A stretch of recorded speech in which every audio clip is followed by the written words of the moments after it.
Hi అండి. నేనైతే కొబ్బరి పచ్చడి అయితే చేస్తున్నాను. ఫస్ట్ టైం నాకు రాదు. యూట్యూబ్‌లో అయితే సెర్చ్ చేశానండి.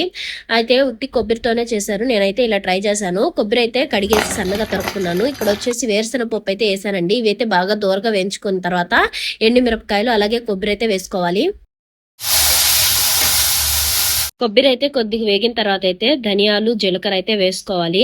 అలాగే కొద్దిగా అయితే తెల్లబాయలు కూడా వేసుకొని కొంచెం అయితే వేయించుకొని స్టవ్ ఆఫ్ చేసుకోవాలి. చల్లారిన తర్వాత అయితే మిక్సీ వేసుకోవాలి. జార్లో అవి వేసుకున్న తర్వాత కొంచెం కల్లుప్పు అలాగే పసుపు తగినంత చింతపండు వేసుకొని మిక్సీ పెట్టుకోవాలి. కొద్దిగా వాటర్ యాడ్ చేసుకొని ఇట్లా మిక్సీ అయితే కొట్టుకున్న తర్వాత పోపు అయితే పెట్టుకోవాలి. ఆవాలు జీలకర్ర ఎండుమిర్చి కరివేపాకు వేసుకొని పోపుని ఎత్తేసి ఆ కొబ్బరి పచ్చడిలో వేసేస్తే అయిపోతుంది కొబ్బరి పచ్చడి. అయితే కొబ్బరి పచ్చడి అయితే అయిపోయిందండి. By by.